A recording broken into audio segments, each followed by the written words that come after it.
I'm a host at IGN, and he's like, and I do the YouTube stuff. He's like, all right, yeah. So host of Game Over Gregory, and I'm like, no. And then like 5 minutes later, he's like, all right, but I'll get it right. Don't worry, Game Over Gregory. I'm like, no, that's not real. Wait, even though it sounds much more official. Once I'm an adult, I'll do that. I think it's a good spin-off show. Game Over Gregory here. There's a British accent. Oh, it's me, Game Over Gregory, governor. Nails on a chalkboard. We also have Mr. Freddie Wong, the co-creator of Rocket Jump and the creator of Video Game High School.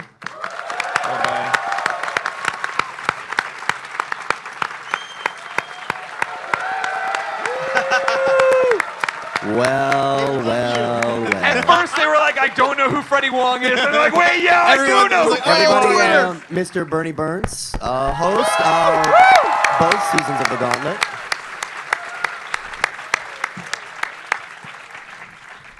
Thank you. I want to welcome you to our lecture on the philosophy of really terrible game shows. Mr. Adam Kovic, content producer for Inside Gaming.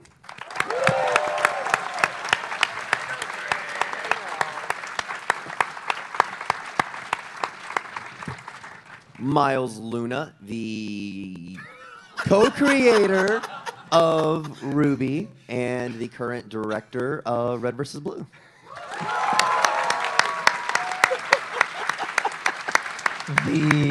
Yeah, whatever. And current lastly- director, not the best director, but Oh, exactly. Yeah, you're right. whatever. And Mr. Bernie Burns, the co-host of The Gauntlet, the creator of Red vs. Blue, starter of Rooster Teeth. Cool guy. Cool guy. So can we get a big round of applause for all our guests?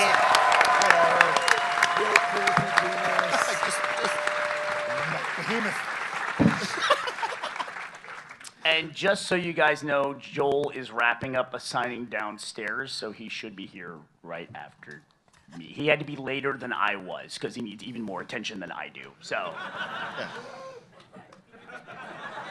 One of the Guardians here, where is she? She's painted all these pictures of us. Freddie has one too. That's a really good one. I have mine. These are amazing. Yeah, she's fantastic. I love them so much. This is my face constantly, generally. Can I see that? What is it? Yeah, it's like... That's awesome. So Joel's with us in spirit and face form.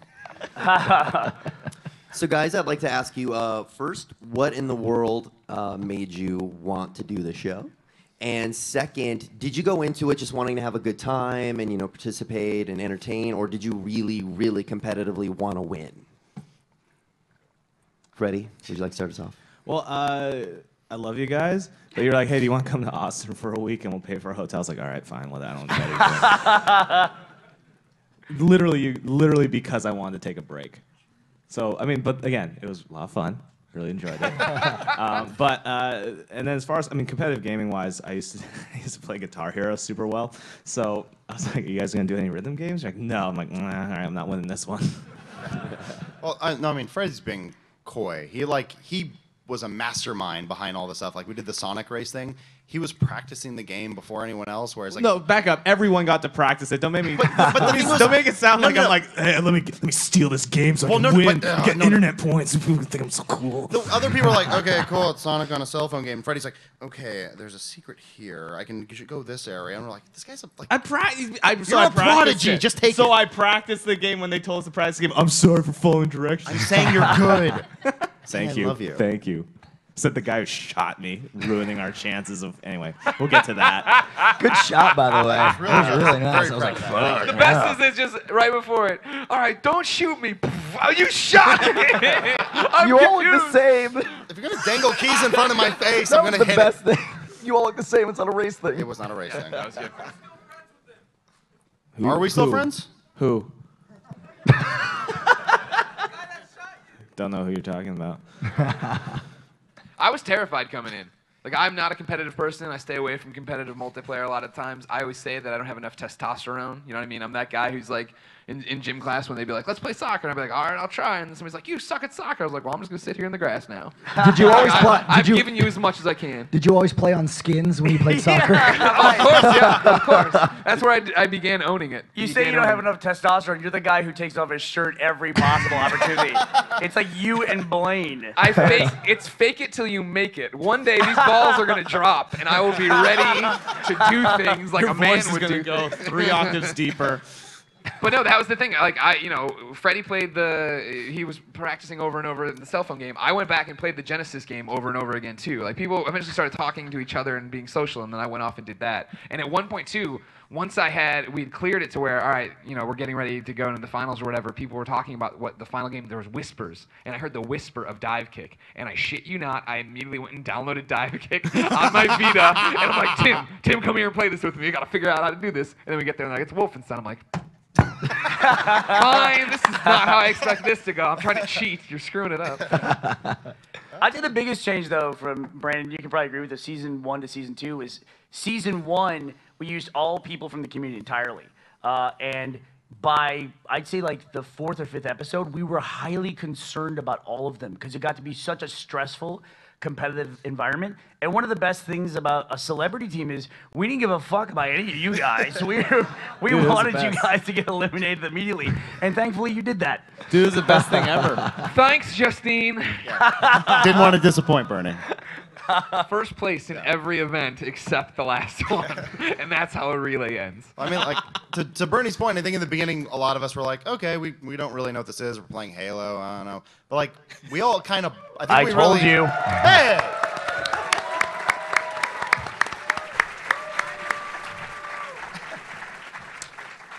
We out of seats? Bye, everyone. No, there's a seat down here. There's a seat down. Come here. Come sit next to me. you go, Joel. Come here. Mr. Joel Heyman, the co-host of season 2 Of the Dark Part. and Chris Damaris, co-director of Gauntlet season 2.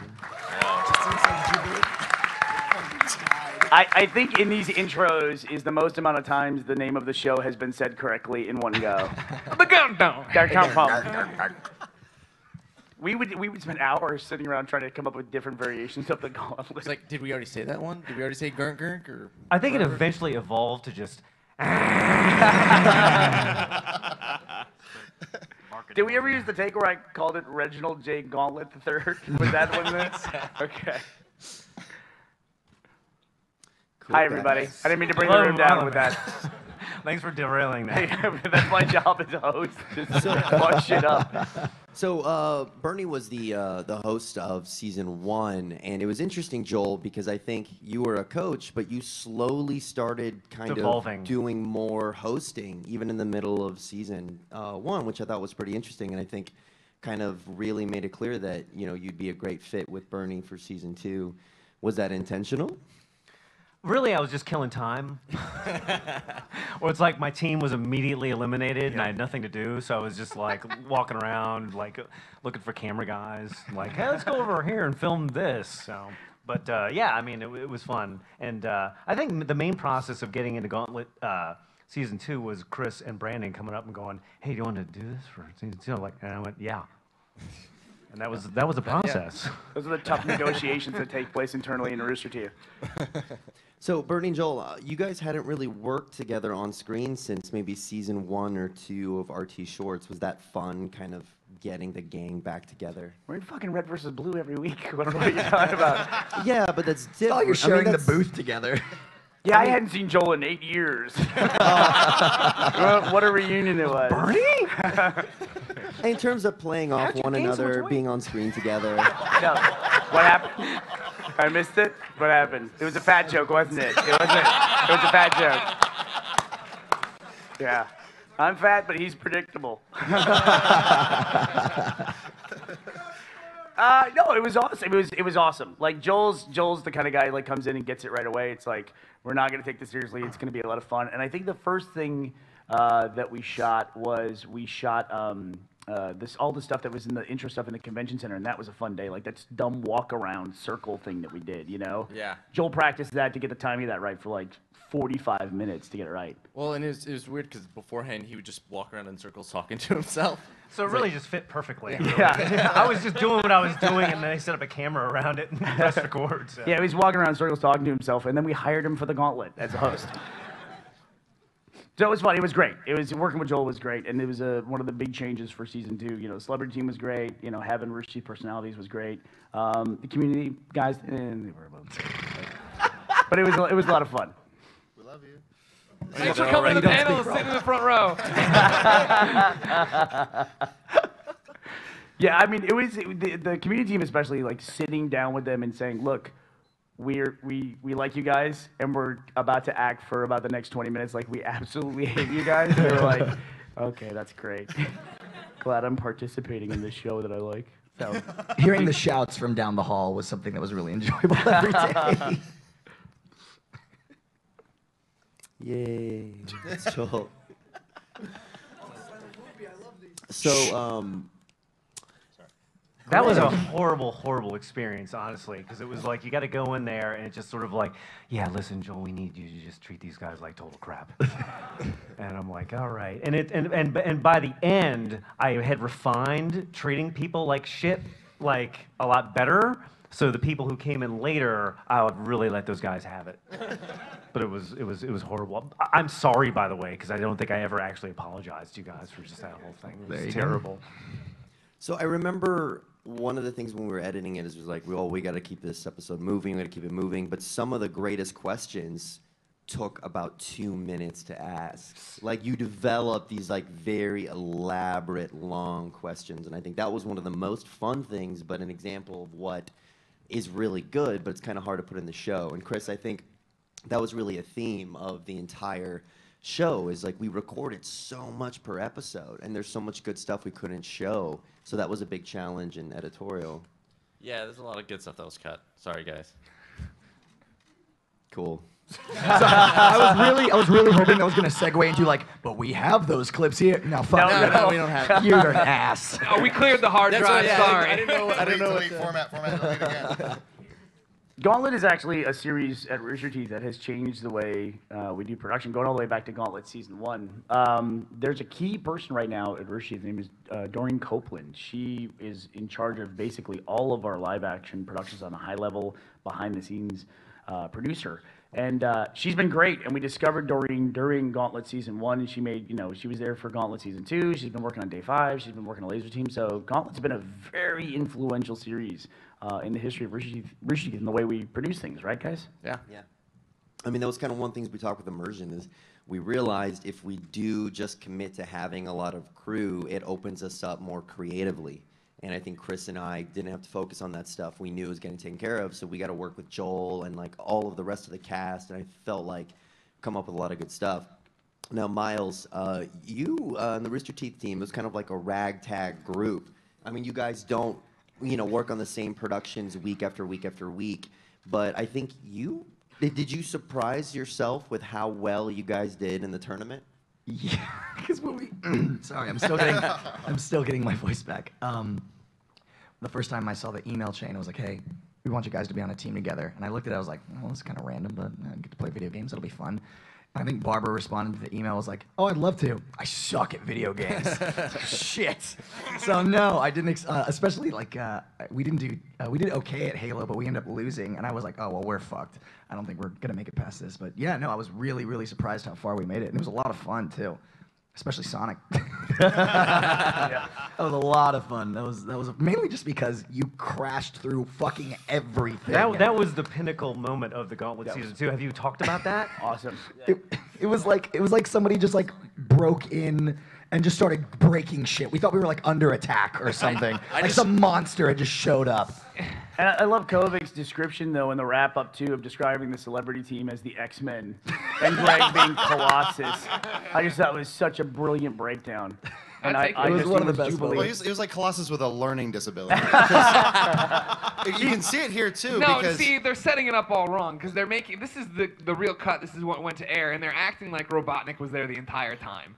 And he was not. That was the problem, and that's where it all went through. We walked through the entire obstacle course as a team, so we knew what was coming, where we were going, and nobody would die immediately. And that's where we were like, well, Adam can't climb stairs. We got to figure out a way to get him up there, and yada yada yada. I had a but bum leg. I'm sorry. when you watch this one here, and we go through the thing, I knew looking at my competition here, I was like, well, I'm going to destroy Barbara and the other guy and everybody. I'm gonna kill everyone at Sega Genesis Sonic. So I had no problem being like, I'm gonna win. And so then when I went through the obstacle course and looking at it, I'm like, I went to you guys, remember? And I'm like, hey, I'm gonna run through this and I'm gonna tear the rings down and kick the fucking cones and everything else. For all of you who don't know, is that Chris explained this to me and during the obstacle course, like they go here, they do this, and then they'll come up to this one place and we have a guy dressed up as one of the Sonic characters, and then he'll have a plate. And it'll be a giant plate of onion rings. But again, this is what they walked us through. No Robotnik. This stuff I see, I'm like, I'm gonna destroy this and tear down the rings. And they're like, you can kick over the cones, no problem. There he the is. rings are attached to water pipes. So if Remember when we talked about that learning disability earlier? Right. But when you watch the cut of this, and I go around the corner and Robotnik's there, who was not there. We never heard of Robotnik during this entire thing. You see Freddy at the end of the hall. Well, because once we got toured through the thing, we were like, we're gonna fuck with other teams. Well, I had a plan. Well, the plan was that when There he goes. anybody else comes around, Dun, dun, dun, dun, dun, dun, dun, dun, dun. I also just Babies are Now watch, crying. Freddy's at the end of the hallway too when I come Dun, around. Well, dun, here's dun. this girl, this guy, whoever they Yeah, are. you can doesn't see matter. Freddy's reaction is real because he was gonna like misdirect Yeah. people Well, and do yeah, that stuff. was the thing. The plan was that Freddy would. Get ready to pause it here for a second. Yeah, so again, not even knowing this, I was like, all right, here's what I'm gonna do. I'm gonna open the door at the end of the hallway, which goes into like The kitchen. It was The like dead it end. was like where the snacks were. I'm like, I'm gonna direct people into there. Be like, it's this way. They changed it up. Like that door right behind them. And then I came downstairs. And I was like, what the heck? Here it is. Stop. There's Freddy right there. You see Freddy. What the heck just happened? Freddy was coming out. So now keep in mind, this is how my mind is working. That when we come around the corner, Freddy was going to be there to fuck with other teams. Yeah. So when I come around the corner and I see Robotnik, who is not there in the walkthrough, and he goes, stop, I'm like, this is a trap.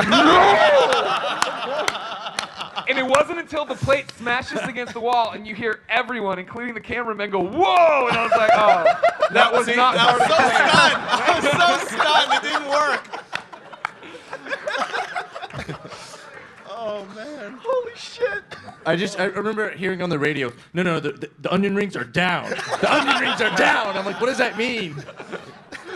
We can go back to the. Well, that was the thing. Then we got upstairs and Back to us. we're catching our breath, and I could talk to the rest of the team, and they're just like, "What the fuck happened down there?" All we heard was a crash and screams, and I'm like, "There was onion rings and a Robotnik."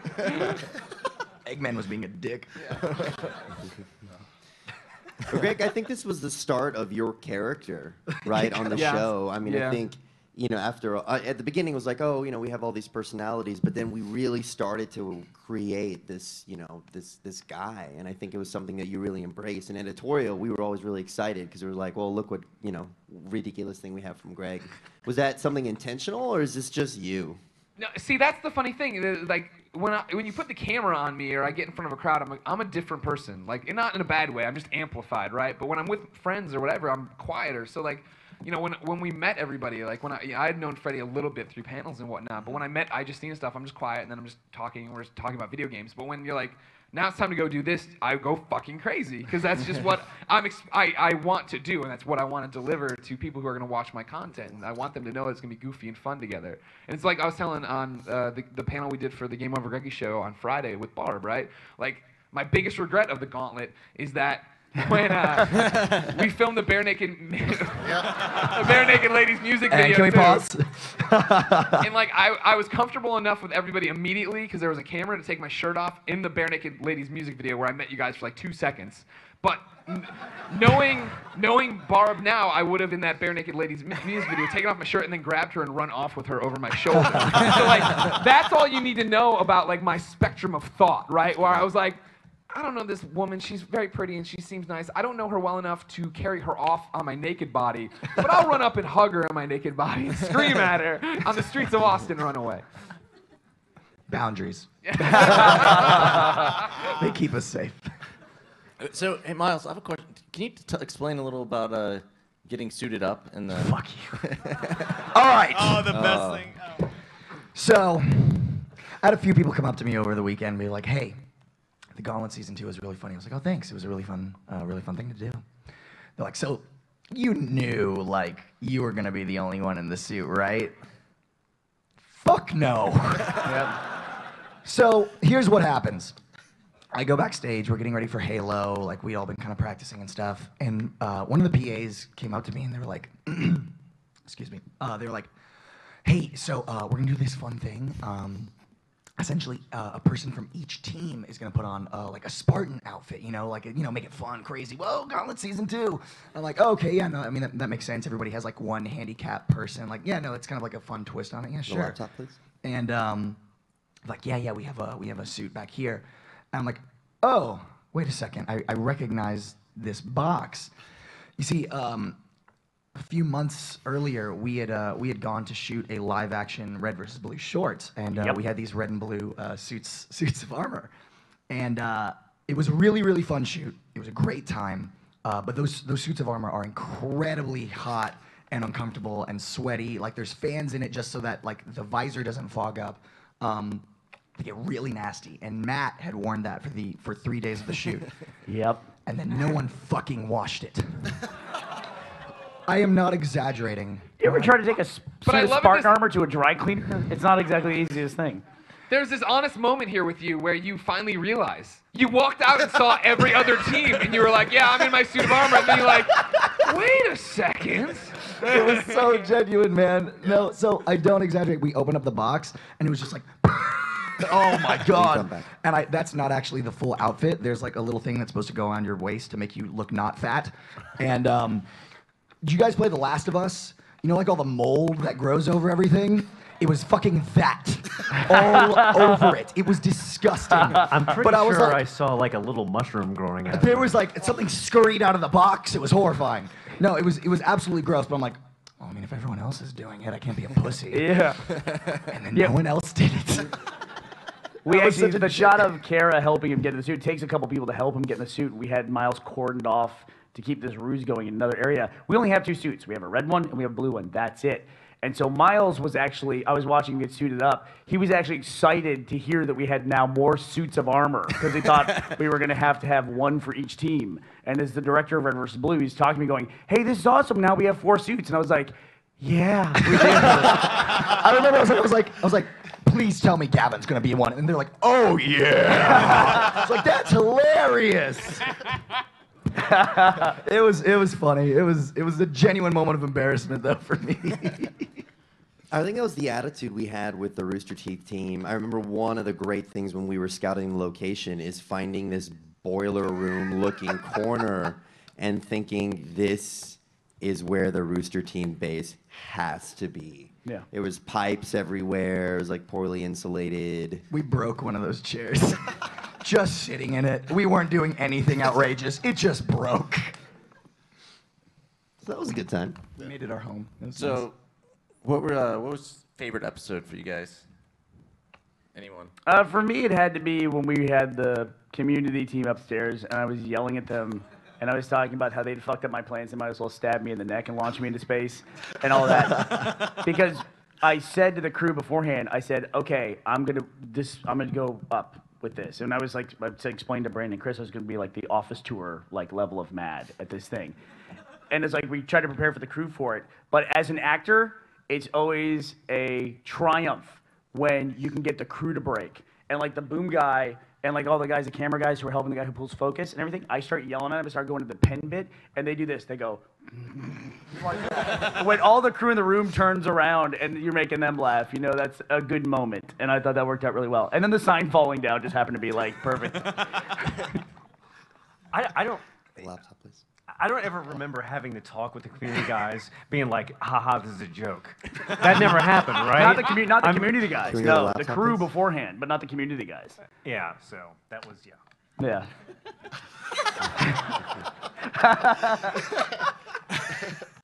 I remember.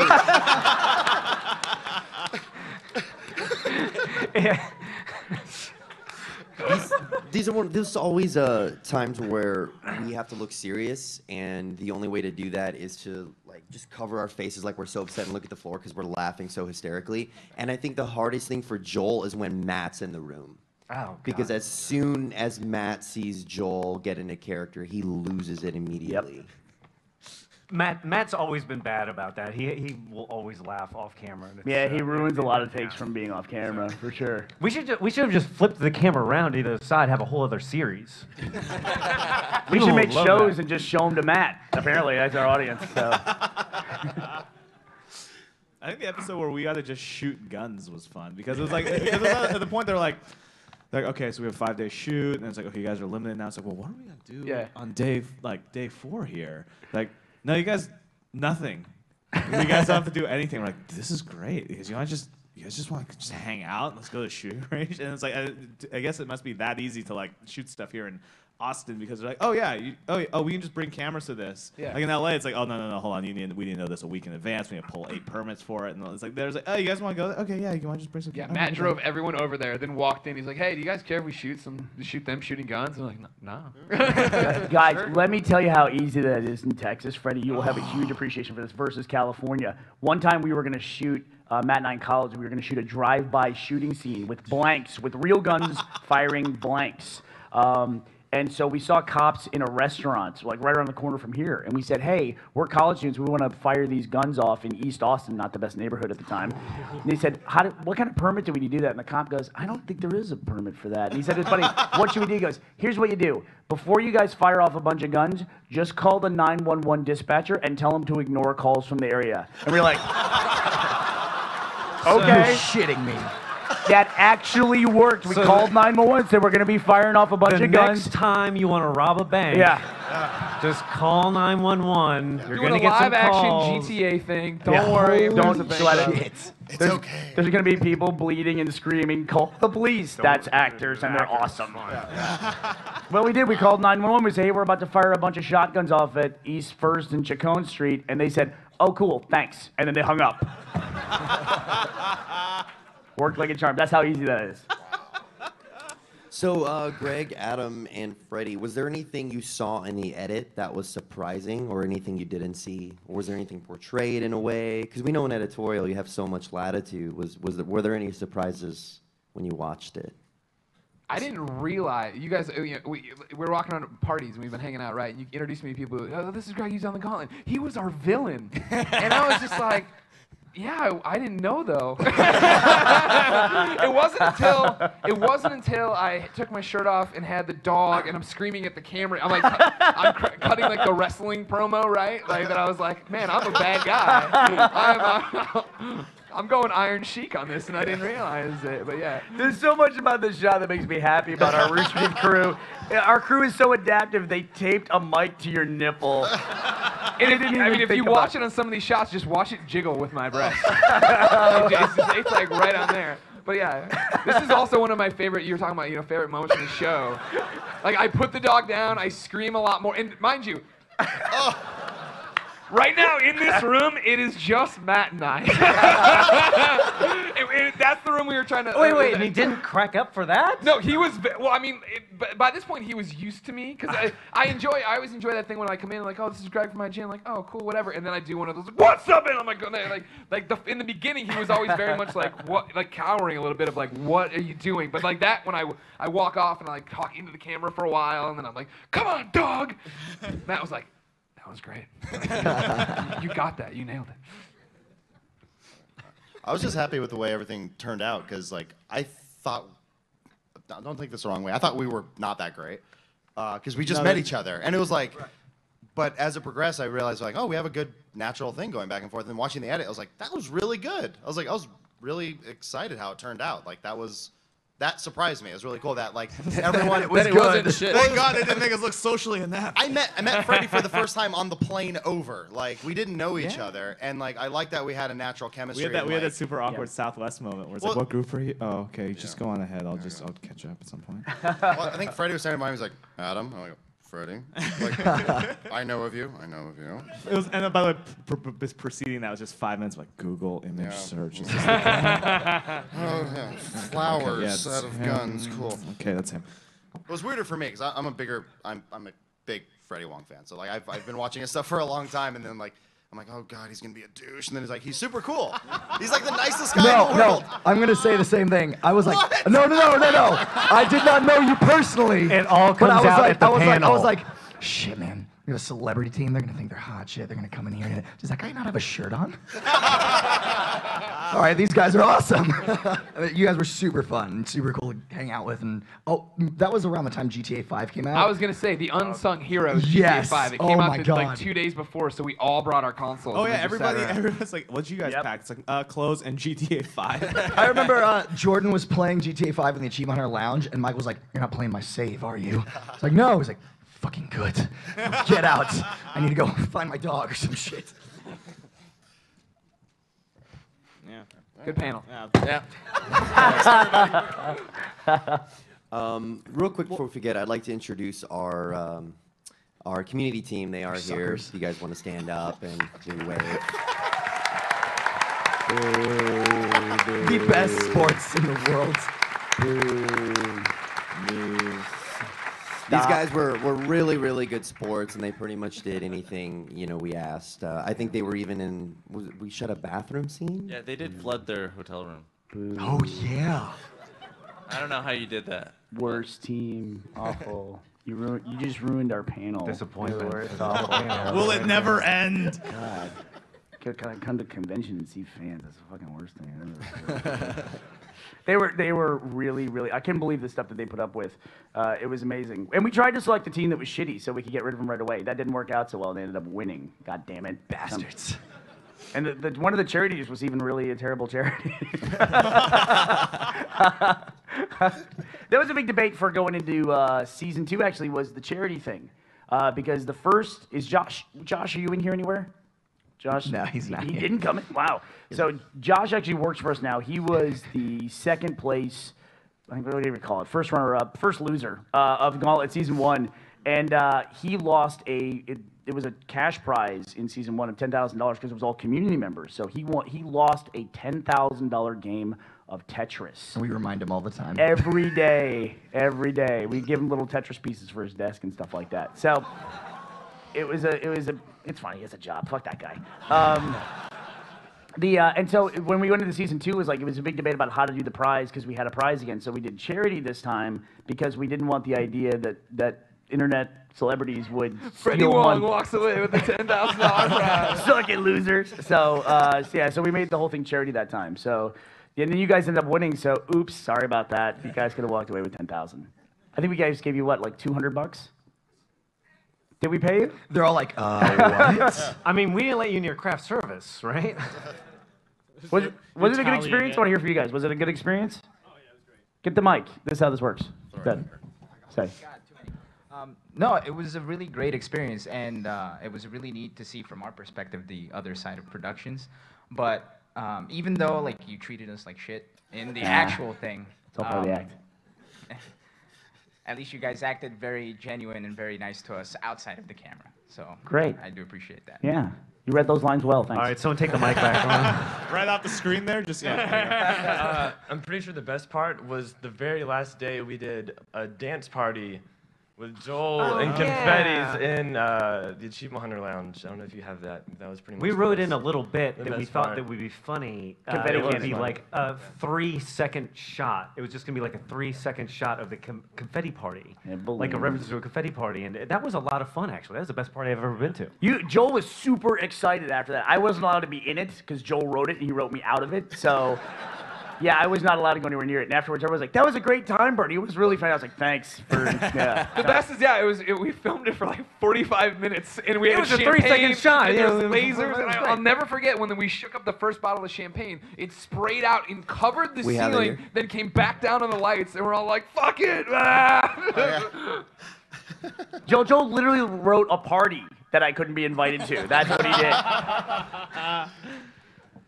I think for personally me, the best thing about being on the Gauntlet and meeting these wonderful people, wonderful.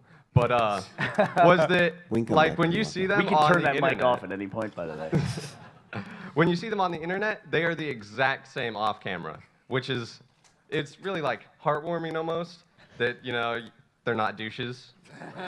But it was fun. It We're was a not great any time. douchier, is what he means.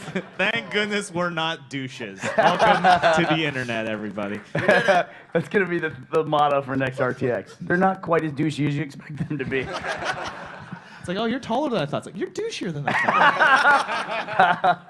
No, I have to agree. It was a wonderful experience meeting all of you, and you know, it's one of those things where when you idolize someone and you're just like, wow, I have a one-on-one opportunity with these people, and you think you're so nervous, your heart is racing, but then you're on and off camera, and it's just like, wow, you know, they have a wonderful personality, and they're just like friends now. You know, you just get used to them. However, I did want to go back to the whole flooding the toilet. Nothing at all was staged about that. We got together at the hotel room. We were hanging out at Jaden's room, and we were like, let's just play some games, look on the internet, stuff like that. Jaden comes out of the bathroom. We just sit down. All of a sudden, why is the rug wet?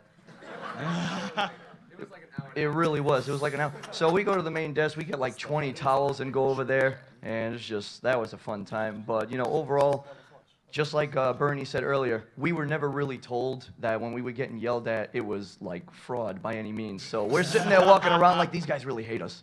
Why are we here? Yeah, you would come into the dressing room like really proud all the time, be like, yeah, I went out to the community guys, and then like I just walked next to them, and then I would just like call them a name. Yeah. And then I'd walk away. And he's so proud. He's like, yeah, they think they really feel bad about themselves. This is great. I was like, I think I saw tears in one of their eyes. Freddie brought that same game though. The whole thing about the door. I was so glad you brought that up. Like Freddie trying to misdirect people the wrong way and put them into a closet, basically. Freddie came strong with the psychological games like that. Like literally, I know Freddie pretty well. I've admired Freddie for years and years. He showed up. It's like, it was the first production we'd ever worked on together. He immediately tried to get in the head of all the Rishi teams. Like, he showed up, he saw the set where the celebrity lounge, he goes, nice set, guys, what a piece of shit. And we were like, whoa. So Freddie was immediately Not as douchey as Not you as expected. He's like, nice pipe and curtains. He said, where'd you get our sign? You go late night at Kinko's last night. He came in strong for Clearly, sure. I mean, clearly didn't work though, because I mean, here's the thing. It's like everybody thinks they're great at video games, right? Everybody in their head, there's like, yeah, I'm pretty good at that though. Like, you know what I mean? It's kind of like it was like Halo 2 syndrome when it was like there was a moment when like Xbox Live happened, and it was like, oh, the rest of the world, and then like all your like, I remember like all like your local champions. Yep. Were like, yeah, this guy's the best. Yo, yeah, Linus, he's the best at Halo. He's like easily the best in the world. Then like Halo 2 came, and like, oh, all my friends are horrible at this game. You're like, oh, right, the rest of the world's like, that's kind of like what I mean.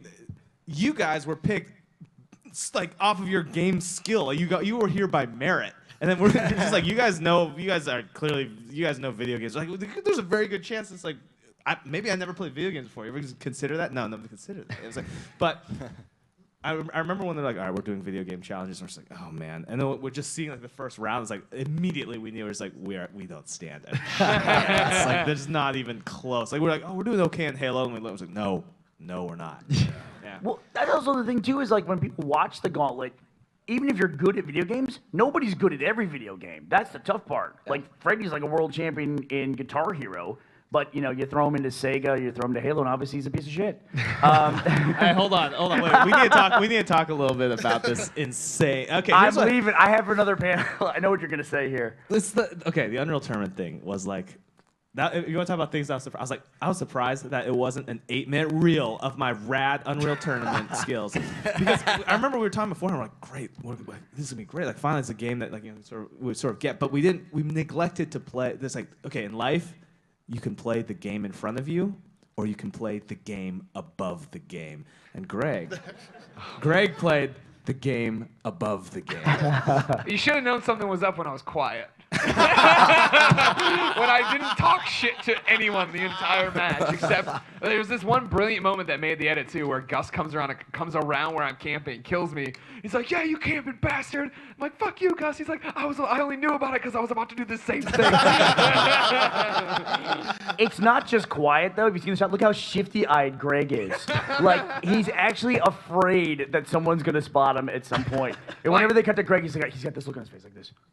Looking back and forth. He's looking less at the game than he is at like all the people around him. Like you're somehow going to convince him not to watch you. Like you talk about the mental games, this is the only mental game that Freddie actually got me on. Because literally when they're like, it's Unreal, he's like, I got this. Don't worry. And just starts rattling off Unreal stats. I'm like, God damn. And this is also a great example, too, of,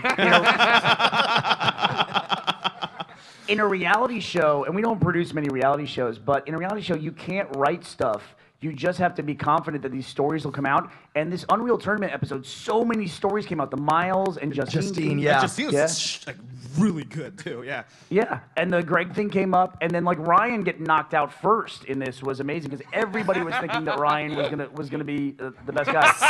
There he is. Look at that face! Look at that face! That's all I want. I'm like, did they see me? Did anyone see me here?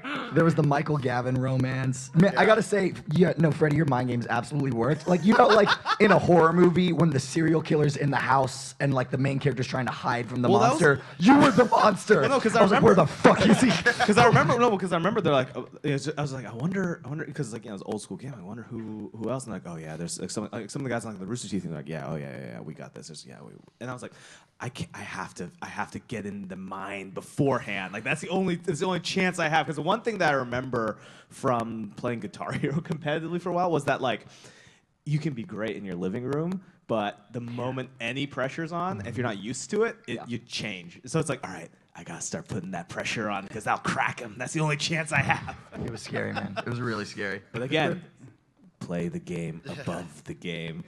We were talking about how like you may not necessarily be good at a game, or you can't be good at all games. I think one of my favorite competitions was actually the Portal competition because that was more of like a communication exercise than it was being good at Portal, and it was just like not knowing how far ahead we were. Like I remember Barbara and Gus started talking really, really fast and be like, no, shut up. I'll tell them what to do. Okay, do this. Okay, no, wait, stop. I was like, we're fucking losing at this. Clearly, we're fucking losing. Yep. It was like, we had no idea how close we were. And it was such like an instant, we did it. We did it. You know, the quiet, like Gus, like hiding in his phone, like muffling his own voice. What were some ideas, Brandon, Chris, what were some ideas that we had that we didn't actually make it to screen with? Oh man, this was a long time ago. Yeah, because there were so many concepts that we came up with for how can we do gaming stuff. You know, I don't know if you guys know this or not. Gauntlet actually started conceptually as an immersion game show, is how it started. But we had a first season sponsor at the time. They didn't want us to do anything based on an original or an existing property. They wanted us to come with something totally original, which is great. I mean, because we got the Gauntlet out of it. But yeah, originally the first concept to go around for the Gauntlet was immersion style with like double dare style challenges and stuff like that, like a lot more physical, like running through jungle gyms and stuff like that. And you're welcome, Greg, for us not making you do that kind of stuff. Thank you. Yeah. You would have just broken the jungle gym. Crush Mark Summers. I don't know, Chris, do you remember anything that we didn't do? I mean, it was tough because we had so many games we had to get through. It was probably about 15. It was like, if we came up with an idea, it was just like, make it work. I think the one we were most on the fence about was Smite. And that one I thought was pretty tough. At least went in editorial because we were like, geez, I don't know if this translated well. So how can we kind of make this go as quickly as possible? How can we show Rooster Teeth getting stomped? Yeah. Well, that's a challenge, right? Because I think a lot of people are like, well, why don't you play this game or why don't you do this game? It's like, most games are boring to watch. Really boring and kind of just like, because you're not playing it. Part of the fun of, it's like part of the fun of games is having that participation side of it.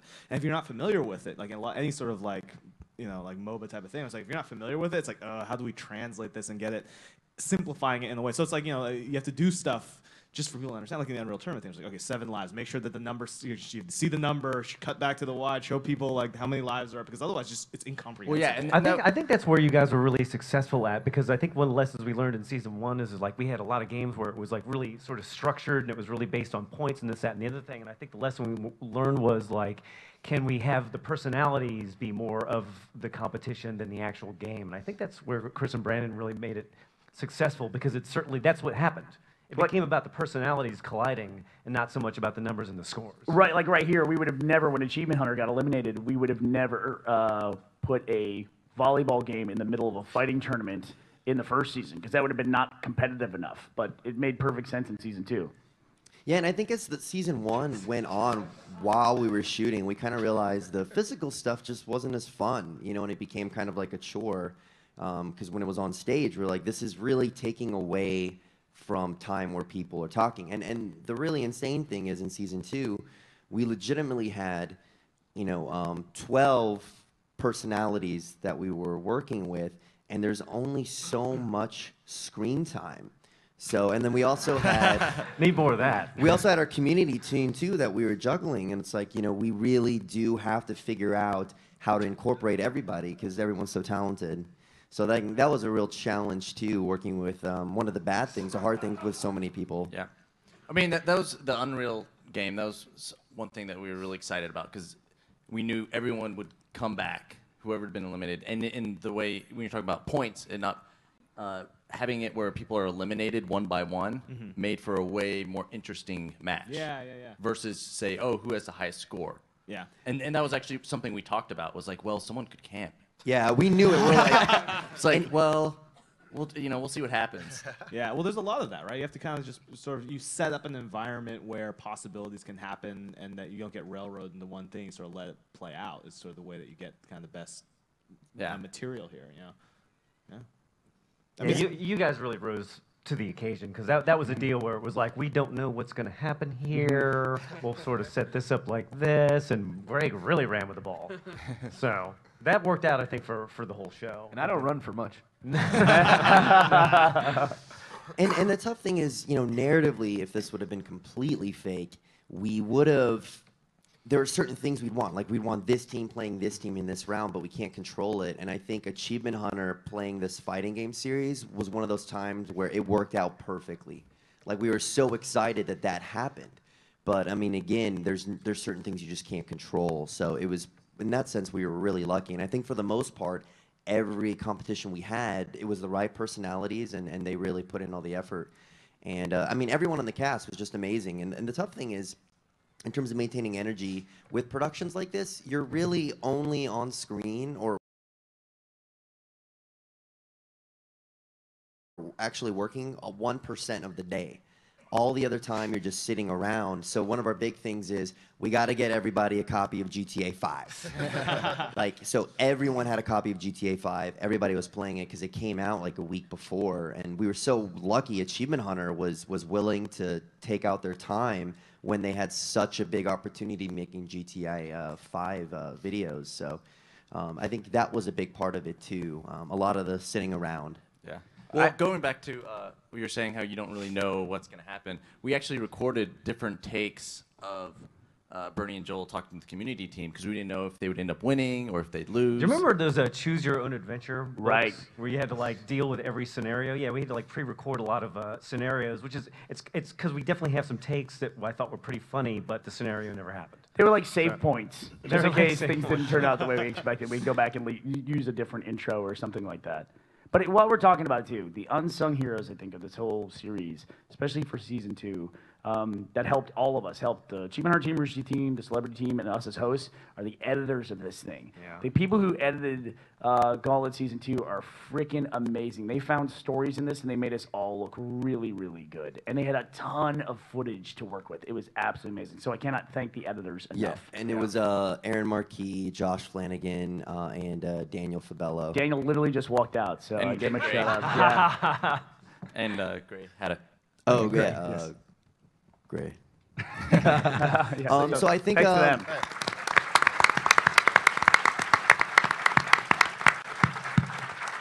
I mean, the Unreal Tournament episode alone was 12 different feeds from games that they had to look through, and then they had like 7 different camera angles that's a ton of footage. Yeah, to and work with. actually the tech department too, because you think about some of those. Oh, Adam absolutely. Bears. Oh, thank you so much. Yeah, the Adams did an amazing job. They were really amazing.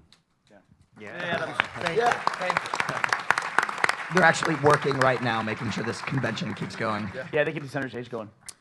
Should we do questions? No? Yeah, Any? could we, if anyone has any questions, we have 15 more minutes in the panel. Can line up. So I just had a question for Bernie. Yeah. It seems like you're always really involved in the planning of stuff, like whether it's immersion or the Gauntlet. Do you ever wish that you could just show up on set one day and just do stuff, or? I appreciate you saying that, but actually it's getting more and more like that. Chris and Brandon in particular are very helpful. Like, you know, a lot of times for immersion, I'll say, hey, here's a shitty drawing of what I think would be awesome. And I'm like, Brandon, please go do that. And then I see him like 3 weeks later and he's got no sleep and he's got the thing in hand. You know what I mean? So it's great. So I appreciate you saying that, but I'd say it's more that case now where I can do those kinds of things. And it's great. And it's because of Chris and Brandon and all the people that work behind the scenes at Rooster Teeth that you don't necessarily get to meet all the time. Cool. Thanks. Thanks. Hey guys, this is a question for everyone on the panel. Who is a better host, Bernie or Joel? Bernie is the. Thanks for asking the question. Next. So this is for Joel specifically. Less fat. Can we get hit? There's less of Joel. Can we get him to sing the Gauntlet theme for us? Less of Joel all over. Wait, what? The Gauntlet theme? Will you sing it for us? Yeah, how's it go? You sung it. That's another joke from another panel where Caboose didn't know how the Tetris theme went. No, I actually don't even remember how that went at all. Actually, that do you remember how? That theme is licensed music, and it has shown up in so many different places. Oh yeah, They did it for the Frozen mobile game. Yeah, go on YouTube, look up Frozen mobile game, and you'll hear the Gauntlet theme on that. Pretty much commercial. ruined it for those guys. And somebody made a version of the Frozen mobile app commercial, but with Joel singing the song. It's really great. Waiting for the lawsuit. Waiting for the law. It's all fun and games. Can I get Still you guys Disney. to sign my badge for me after the panel? Sure. Yes. Okay, thank you. That's how you know you made it, by the way. It's like when you can take a piece of stock music and it's like, it's mine now. It will forever be associated. Yeah. Hey, so 2 questions. One, was there any sections of season 2 that you really, really wish you could have put in, aside from what Joel and Bernie had talked about with their little choose your own adventure bits with whatever results happened in the game? I mean, there were so many great interviews with everyone that just we didn't have time for. I mean, and some of them are in. If you're a sponsor, there's some deleted scenes that were really good. Do you mean games that Well, people could have more played? just or? like kind of like the player stories and stuff like that, or even just weird stuff that happened, like in season 1 with the whole jeggings thing that nobody ever saw. Was there any of that in season 2 you wish was in Fair there? enough. I don't know, man. It's tough because we did this a year ago, you know, and the tough thing about what we do is we've done, I don't know, 10 or 11, 12, 13 things since then, so it's kind of hard to... Yeah. Chris? There was probably something. Yeah. That's the best answer you can get. Joel and I had prepared if the community team had lost in the first round and been eliminated first, we would have brutalized them by being the hopes of the community and letting everyone down. We were going for Did we tears. record something where we came into to your room? We were all happy because you suck so bad. We were like, yeah, and that was a funny scene that never got to see the light of day. Thanks. Yeah, no. I mean, You gave them money apparently in the scene. So, second question, real quick one. Season 3? No. Of what? The, Oh.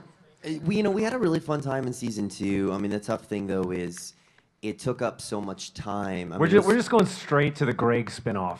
Yeah! Game over Gregory. I'd watch it. And the theme of this show, he's just running around without his shirt, knocking things over. This is a hidden camera show where we just go to places and I shirtlessly run through knocking things That over. sounds like a winner to me. Robotnik is always there with onion rings. So there are a lot of other projects we want to prioritize, but I don't know, maybe another time in the next 30 years. You know? Well, I'd never say never. Brandon's Yeah. about to start producing a new season of The Strangerhood, so we're excited about that. Is he crying? Because I can't see him from here. I just remember him saying, like, Bernie, we can't have the Strangerhood goal be that. We have to put it higher. It has to be like 5 million. Yeah. I was like, no, if we break the record and we're #1, we'll do it. He's like, okay, shoot, that'll never happen. All right, thank you. Oh, my question is for Adam and Miles. During the production of the series, did anyone else comment on y'all's uncanny similar appearance? Yes. What are you talking about? Apparently, I look like everyone with a beard. And also, Yeah. could I also get my badge signed after the panel? Sure, we can afterwards. Whoever's here left. Some of the people have to run away, but to go to other panels and stuff. But anyone who's here will You stay in guys the should hall like and do that. Adam, you really gonna take that? You guys should like open a pizza shop together and just like that. I mean, I can see those two faces on the pizza box, right? I would buy pizza. from those guys. Yeah. Did you say yeah as an Italian accent? Yeah. The fuck kind of? I'm not good at this. I'm the stupid one. Yeah. What are you doing? That's a I was like that's retarded no Mario accent. Brothers. I don't know what that was. I'm sorry. Now we do the Ouija. I just had a man rub his weird pubic beard on me. Hey. And I was okay with it. No, I believe it. All right, thank you. I take my pizza comment back now. All right, so this is a question for anyone who had anything to do with season 1 and season 2. Which one was more fun to work on? I think season 2, because we just had so much more time to prepare. Yeah. For season 1, we were rolling off 20 DVDs that we had to master, and it was literally, we finished those, we shipped those, we're shooting Gauntlet in 2 weeks. So that was really tough, and I think Chris and I were getting about 4 or 5 hours of sleep for 15-day period. So Yeah. season 2, we had more time and we could put more energy into it, and I think that translated on screen. Season 1 was also one of the first productions we ever did where we shot the whole thing first and then put it out to the audience. So we couldn't incorporate like any feedback or anything like that. And all that feedback and all those adjustments came between season 1 and season 2, and that's why you can see such a big difference between those two seasons. We shot the whole first season without ever having seen even an episode ourselves. So that was really different for Rooster Teeth. Really different. We learned a ton. Yeah, to me, it was a lot of fun bringing in outside people. You guys were great. It's just fun to work with y'all. Yeah. So that was. Yeah, that was really fun. I totally second that. I think that's why I liked second season too, is 'cause working with these guys made it a lot of fun. Chris and Joel hate the community. All right, thank you very much. You guys are awesome. Thank you. After the panel. I'll be eating. Hi, my question is for Gus. What? Hi. We'll go ahead and ask me. I'll forward it to him later, and then he'll tweet about Sorry, it. Bernie. Wow, this is awkward. I just haven't heard any questions specifically about RTX. Who's your question for? It's for you, Bernie. You mistook me for Gus. Now I am that. It's all fun and games till just now. I'm very sorry. Do you ever plan to like maybe expand like to more sections of the convention center or outside of the convention For center? RTX specifically? Yeah. That would be up to Barbara and Gus and Matt. I don't make any of those plans. But, I mean, we expanded a lot this year, and so Yeah. I would assume that more expansion breeds more expansion. So we Do you always, know- do like a post-mortem after every RTX to make adjustments. Do you know what panel this is? I'm sorry, I just haven't heard it in any of the panels that I've been in, so I'm like, there you go. I'll Fair be enough. the first. Fair enough.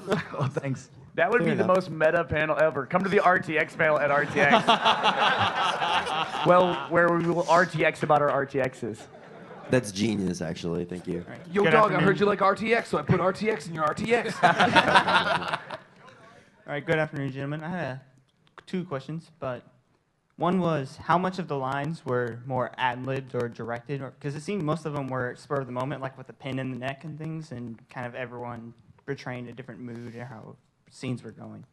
I mean, a lot of it, the entire show, I mean, was ad-libbed. I mean, it was, a reality show, essentially, so all that's unscripted. The only things that were scripted were some of the stuff, the host stuff. That's it. Only thing that was scripted at all. Yeah, we wanted to give them a strong backbone to work off of. So the last thing you want them to improv is the actual information. You know, that's boring and that's really restricting. So it's like, here's what you need to say, and then from there they go off into all these crazy tangents. And I think that was one of the most fun things. So I think, you want to balance between that, but the key thing is having the things in there to give them the freedom of being able to ad-lib. I think that was a big part of it. I mean, there were scripts, but the scripts would be like, here's the information that needs to come across. Then they play this game. Then they give them a dog, and then and then they play another game. But So- hilarity ensues. But the confetti party was like in the moment. Yeah. There's I mean, there were a lot of things. It just happened. Confetti is never a problem.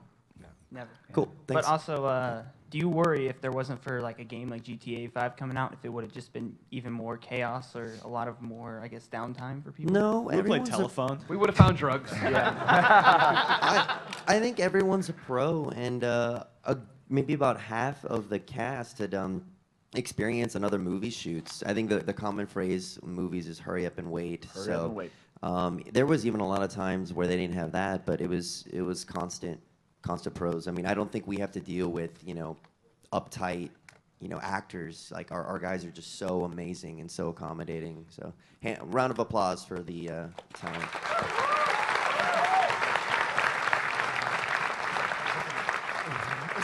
All right, thank you. Thank you. I think we have time for 2 more questions. First of all, Beyond. Beyond! And I have a question for the Rooster Teeth people. Looking forward towards future productions, what do you think is the biggest lesson you've learned from doing the Gauntlet Season 2? Never work with Joel.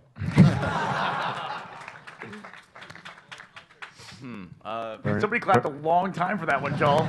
Somebody just kept it going. Bernie is fatter than I am. So they'll be able to put all of me on screen when Joel's not in the next production. Mom and Dad, stop fighting. 7K is not out yet.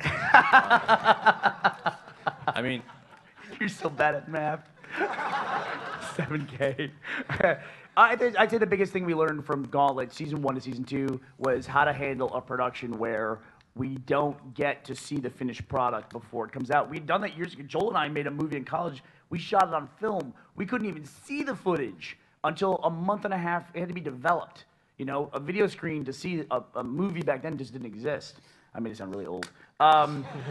So we kind of got away from that, making stuff for the internet and putting it out like a chunk at a time every week and getting feedback. And now we're back to that, like making features and things like that. So it's actually enormously helpful, and we'll take a lot away from it from this production. And I think one of the great things too was it was the first time that we worked with a real film crew. I mean, everybody on set that was doing video and audio, I mean, they're doing Toyota commercials and Ford commercials every other weekend. So it was really weird in a lot of times to talk to them and explain all the really stupid things that we're doing.